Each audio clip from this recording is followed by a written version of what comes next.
Shoot! Hey, what's poppin', Shoot! Hey, what's poppin', We listening to EBK. I don't know any. What happened to my video? EBK Jaaybo is one of the hottest rappers on the West Coast right now. He keeps catching gun charges though. But now, he's one of them. He got one of them Lil Jeff reputations. I've heard through the grapevine and all the way in the island. And today we're diving into his wild come up and the deadly war going on that makes him stay strapped up. And today we're diving into it's a lot of money. I would have been smoking too, nigga. His wild come up and the deadly war going on that makes him stay strapped up at all times. EBK Jaaybo was born and raised in the southeast area of Stockton around 2100 Nightingale Avenue. I don't know where that's at. Is that NWA territory? He said that back in the day when he was a kid, the southeast wasn't that crazy and everyone was just focused on hustling and making money instead of gangbanging. But that all changed when Jaaybo and his homies came up. Jaaybo hopped off the porch when he was around 12 years old and started stealing cars and breaking into houses. He got caught robbing a crib when he was like 14, and Jaaybo tried to do the race and drive off in a stolen whip. He didn't really know how to drive though, so he just pulled over and let the cops take him to juvie. He was in and out of juvie on little charges from 12 to 15 years old, and none of the early cases were that serious. But when he turned 15, Jaaybo caught his first real charge. It's not clear exactly what went down, but Jaaybo ended up getting booked on an attempted murder case. Since he was a minor when it happened, I'm about to say, nigga, there's no way you got all this nigga's like first arrest history to the point where this nigga knows the whole story. You even probably said, fuck you, fuck this nigga too. There isn't any public info about the situation, and Jaaybo has never talked about it back in his head. I want to, I don't need to be here either. When he went to juvie, Jaaybo was running phase all the time and getting into trouble. He could have been home a lot earlier, but he said he just wouldn't listen to anyone and kept getting time added for breaking rules on the inside. He actually graduated from high school while he was locked up, but Jaaybo was working on music at the same time from behind bars. He had been rapping his whole life, but never really took it serious. Whatever song this is, hard as shit. Like, back in the day, he would pound on tables at school and freestyle for the homies though. Everyone around him knew he had skills, but Jaaybo was neck deep in the trenches and wasn't even thinking about becoming a rapper. What a lot of Jaaybo's fans don't know is that his dad was actually a poppin' rapper in Stockton back in the day named Rory. Rory came up on Nightingale Avenue too. His mom was addicted to drugs the whole time he was growing up, and his dad was always going in and out of jail, so Rory was mostly raised by his grandma. Rory's grandma was really strict with him back in the day and did her best to keep Rory out of the streets. Growing up in her house, he couldn't even listen to rap because his grandma didn't like all the swearing, but Rory still ended up in the trenches. He started breaking into houses and getting into trouble, but what really changed everything for him— who is this lady? I feel like she looked way too like upkeep to be like, you know what, it's probably very ignorant. is when Rory found a local rapper's tape in an abandoned house he broke. She looked too upkeep to like what is she doing? Like I feel like she's not even like, I feel like she's like, what is she doing? Into with his homies. Nobody knows who the artist was, but it was the first time Rory heard anyone shouting out Stockton on a song, and that's what made him want to hop in the booth and become a rapper. Another big reason he wanted to get out of the trenches was losing his homies to gun violence. That's how you know it was early. Look at this nigga's shirt. And become a rapper. Another big this was Amiri back in the day. Coogee, like this was real drip to these niggas. Reason he wanted to get out of the trenches was losing his homies to gun violence. Back in 2002, Rory was chilling on the block with his friend Aaron Vickers and some other dudes. Earlier that day, Rory and Aaron had seen cars go by for a funeral and were talking about how they wouldn't want to go through losing a homie like that. Then just a few hours later, Rory watched Aaron die right in front of him. While they were standing on the street, someone pulled through and started letting off shots. Bullets went everywhere and put holes in the crib they were standing in front of. But Aaron was the only one who got hit. Seeing his best friend get killed like that made Rory realize he needed to switch things up, and that's when he really started going hard with the music. But just like Jaaybo, Rory's trouble with the cops kept getting in the way of his rap career. One time he was on probation, and someone in Atlanta wanted to meet with him about a record deal. Rory had been gangbanging, but really wanted to switch up how he moved and make it out of the streets with music. But his parole officer said he couldn't go to Atlanta. Rory knew it was a huge opportunity though, so he took the risk and went out to Atlanta without telling his PO.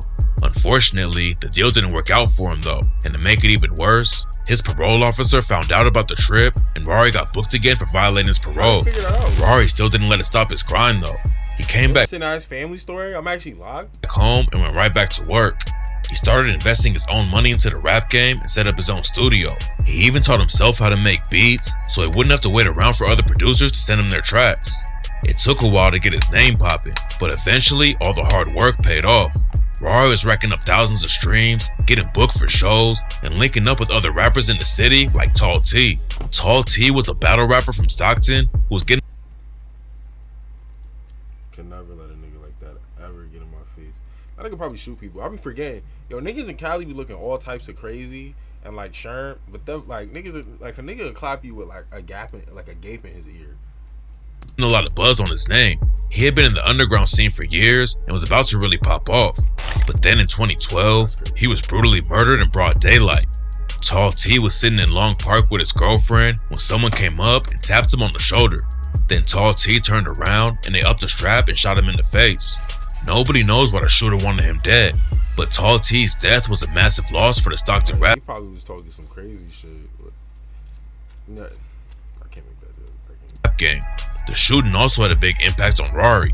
He'd only known Tall T for like a year before he was killed, but they got super close. What was that? What was that one song with the nigga in the cheetah print underwear? Imagine a nigga clapping you looking with those type of glasses on. Like that's. And we're in the studio together 6'12". all the time. Rory was still on probation and trying to stay out of trouble.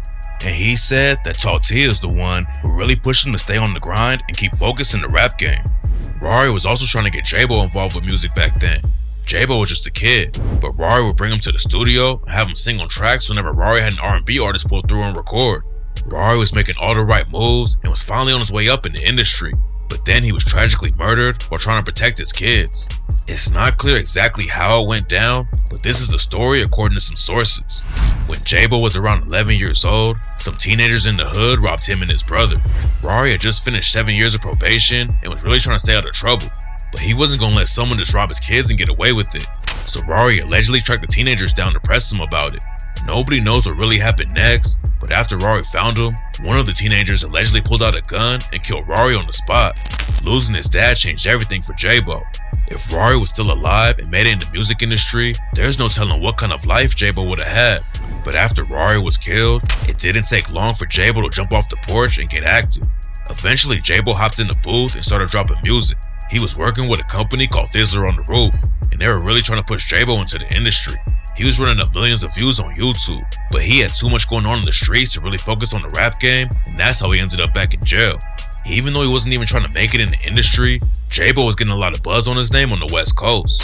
Stockton doesn't have a huge rap scene, but Jaaybo and his homies were kicking off a new wave that was getting a lot of attention in the city. A lot of them were popping off for rap, but behind the music was a bloody war with their ops in the street. EBK has only been around for a few years, but they're already one of the most notorious crews in the city. They say that they're just a rap collective and aren't involved with the streets, but the cops officially classified them as a gang back in 2018. It's not clear how much work Jaaybo was putting in for the crew. I can tell like how you join that gang is when you get a what is it called, a shag? Is it called a shag? What is that? But since 2019, they've been making all kinds of headlines for turning Stockton into a war zone. Back in 2019, a dude named Ronald Celestine was shot and killed in a drive-by. Reports say it was 2 EBK affiliates who pulled the trigger, and 3 days later, they spun through his hood again and shot up a candlelight vigil that Ronald's family put on. 5 people were hurt during the shooting at the vigil, and one of them tragically didn't make it out alive. Ronald's cousin Benny Lott wasn't affiliated with the streets at all and just came to the vigil to honor his cousin. But the streets of Stockton are so crazy that you can't even go to a funeral without worrying about getting shot. The cops ended up arresting 2 EBK affiliates named Brian Norman and Raymoni Gaines for the shooting. EBK had a lot of heat on them after Ronald and Benny's deaths, but just 2 days after the shooting at the vigil, they allegedly slid into North Stockton and hit up 2 more ops. The police had a lot of pressure to cool the streets off, and a few months later, they ended up booking 9 EBK affiliates for murder, robbery, and a bunch of other charges. Everything calmed down for a while after that, but then a whole new wave of violence sparked up and tore Stockton apart. Before Jaaybo started blowing up, the first dude affiliated with EBK who was buzzing in the rap game was a dude named Young Sloby.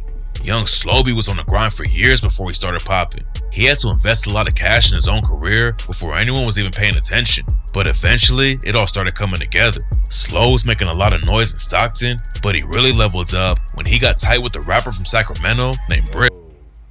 How did this nigga up it? He upped it one. I haven't seen a rat tail since the BMF TV show. Slow and Briss both came up in the trenches and had a lot of chemistry in the booth. And their track 2142 popped off and ran up millions of streams. Briss had been rapping for a long time too, but the link up with Slows will change everything for both of them. They had plans to take over the West Coast together, but what nobody knew back then is that they were both about to lose their lives to the trenches. While Slow and Briss were linking up and putting on for the West Coast, Briss was beefing with two other rappers from Sacramento named Uzi Marcus and Mozzie. Briss had personal beef with Uzi Marcus because they both had history with the same girl. And that Mozzie nigga look crazy and niggas be down over bitches. Sad. Uzi made the drama public when he dissed Briss on the track 42K and rapped, "Keep it real, you niggas ain't killed a fly. And if it's money on my head, why the fuck I'm still alive? You niggas ain't popping shit, they're really just talking shit." I bet I ain't gonna lie. After he said alive, I know for a fact the song probably was fire as fuck. Keep it real, you niggas ain't kill a fly. And if it's money on my head, why the fuck I'm alive? You niggas ain't popping shit, you just talking shit. Right out, I'm right here in 50 with the stick. You go 5-5. Where they at? I'm right here on 42nd with the stick. Fraud. Lil Briss, he a pussy, and Lil Danny, he a bitch. Keep playing, I'll be outside your grannies with the switch. Briss had issues with Mozzie cause he was homies with a rapper from Sacramento named CML Lavish D. Lavish D and Mozzie have been going back and forth for years, and both sides are taking losses in the beef. After Mozzie dissed Lavish D, his homie Zilla Zoe was murdered first. Then a few months later, his homie Jacoby James was killed too. Lavish D's homie Stunner D was killed next, and that's when Briss allegedly got caught up in the beef too. Rumors said that Mozzie's crew was still trying to even the score, and they caught up to Briss in June 2020 while he was driving down the street. Someone started letting off shots, and Briss crashed into a pole. He hopped out of the car and tried to run away, but unfortunately, Briss wasn't fast enough, and the ops shot him to death. Briss's death had a major impact on Young Sloby, but he was still trying to keep the momentum up and stay on his grind. And a year after Briss died, Slow really hit the mainstream when his track I Love You went viral on TikTok. It looked like he was going to be one of the first rappers from Stockton to really go up in the industry. But then in 2022, Young Sloby was found dead in the street. Rumors say that both their deaths were tied into the beef with Mozzie and CML Lavish D. But there's a good chance that Slow was killed by EBK's ops in Stockton. EBK's biggest ops are a set called Trap Mob, aka. And I was gonna say this at the start of the video. Yo, this is why I don't watch these type of videos. How did we go from, I thought this was the story of EBK Jaaybo, and they gave me this push and press ass story. Nigga caught me on a tangent. Nigga talked about his pops, and then like out of nowhere, we talked about. Is he not? I mean, I guess is he wrapping it up? Oh, Fly Boys. I'm saying like, who the fuck are these niggas? Like, how did we get to here? Jaaybo's been sending shots at them ever since he hopped in the booth. Like on the track The Apocalypse. Just talks about him. Fuck you. When he raps, "Up it on the biggest nigga moving. I'm a Glock lifter, a shot sender, and I'm spanking any mob member. And, hey brother, get up on that hoe and I'ma knock sister. Fuck the mob. I told y'all keep my name up out y'all cock lickers." Rumors say Trap Mob might have been involved with Young Sloby's death, and Jaaybo aired him out about it on the track Sloby Mode. Jaaybo was locked up when Sloby was killed, and on the track, he rapped, "It's not a nigga." Yeah, you got like jail fat niggas like that. You really can't fight, like, cause once you start losing, they gonna slam you, and then like they just gonna pound, like, beat the shit out of you. Niggas like that, you really just gotta like go clean a clutch. I'm dead ass too. We're not fighting. I was like, I'm not fighting you, bro. Around me loafing, everybody strapped. I'm like, you can see, I'm a skinny nigga. I like, for me, niggas built like Jaaybo 6'5". Nah, we gotta put you down. I was like, we gotta put you down. Too much. I gotta cause I gotta tire you out. We gotta put you down, my nigga. Like we gonna be fighting for a minute, cause I'm not about to. We're not about to go blow for blow, and you got the stamina and like body protection to like fucking out punch me. Just left Scribner Street. Where was everybody at? And I'm with Rico from the 10 when niggas come to sack. And aha, a flag just got squashed. Bring your brother back. Suckers kill Slow B. Now I'm home. Another tomato coming. What's really weird about the situation with young Slow B and Briz is that Jaaybo is still bumping Mozzie's music on social media.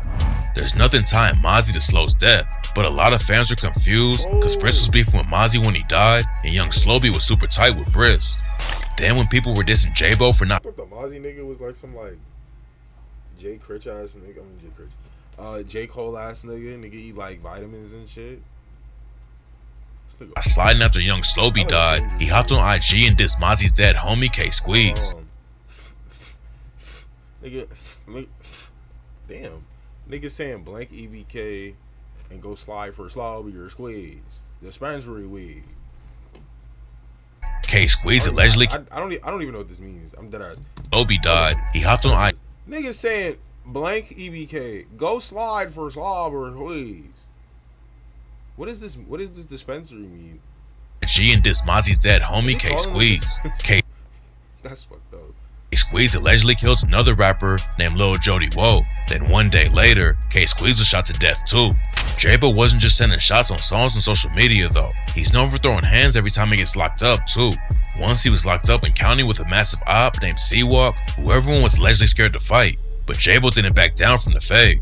During an IG live session, Jaaybo said that C-Walk dissed him right when he got to jail, but they couldn't fight because the yard was hot, so they planned to run the fade the next day. What's up, nigga? He like, yeah, I'm C-Walk, cuz townhomes, da-da-da. I'm like, nigga, I'm Jaaybo, Southeast, nigga, EBK. The nigga like, nigga, fuck the Southeast. I'm like, damn. So we get to the yard or whatever the case may be, bro. He like, bro, it's hot right now, so we gonna fade in the morning, bro. Or unless you want to go to the hub. I'm like, bro, I ain't trying to go to the hub. We gonna fade tomorrow. Jaaybo admitted that C-Walk beat him, but during the fight, Jaaybo ended up scratching C-Walk's eye. So we get on the yard. I ain't gonna lie, he with me. Sure, he shake my hand like, yep, on my mama, I respect you. He like, but you scratched my eye, cuz you want to go again? And I keep it a band. I'm like, I ain't gonna lie, bro. We can program. He with me again, I ain't gonna lie. Blood with me again. A lot of dudes won't admit to ever losing the fight, but Jaaybo knows that if you really a lot of niggas do, like real niggas do. Sherm niggas don't bring it up at all. Throwing down like that all the time, you can't win them all. A lot of people were clowning his homie, EBK Young Jock, for getting his chain snatched last year too. But Jaaybo said just cause you get robbed one time doesn't mean anything. Shit happens, you feel me? That don't tarnish a nigga gangster or tarnish a nigga image just because a nigga got something took from him. I'm not saying that it's cool to get something took from you either. You feel me? But when you slip up, shit like that happens. Some fans were surprised that Jaaybo stands enough. Yeah, because niggas stole KP Skywalker's chain. And I remember seeing that video. He was like, yeah. Some nigga was like, oh my God. They was stuck. They looked at him like, I'm gonna play it. Up for Young Jock though, because there used to be some tension in the EBK crew. According to rumors, Jock's older brother, Hari B, snitched on the case with EBK Osama and got him locked up. It's not clear exactly what went down, but it caused a lot of issues in the crew, and Jaaybo even dissed Hari B on the track and rapped, Hari turned rat, he couldn't take the hit. They told that nigga 20 years, he started.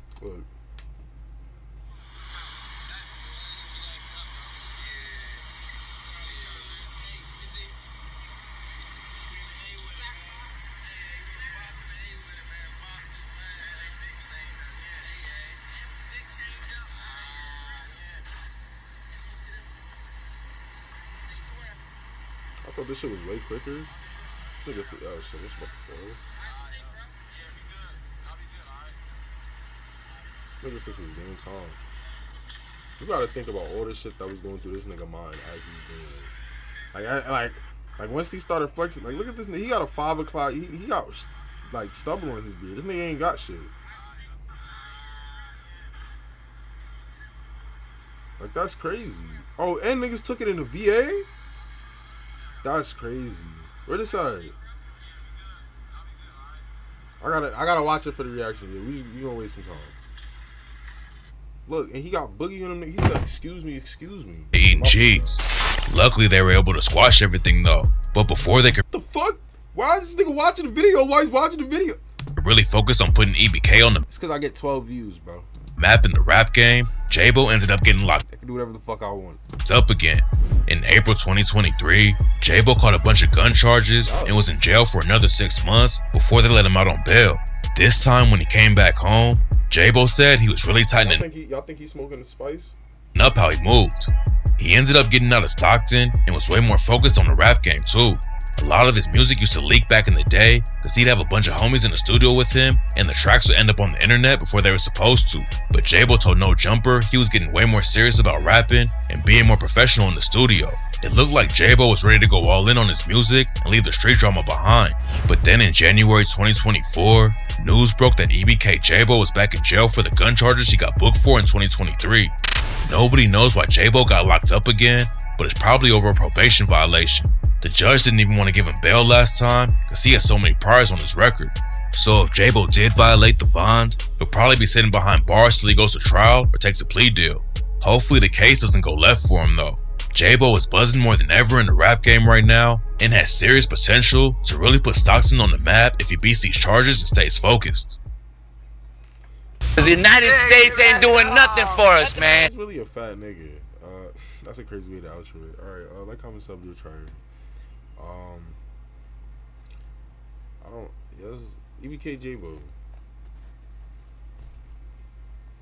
I know we under.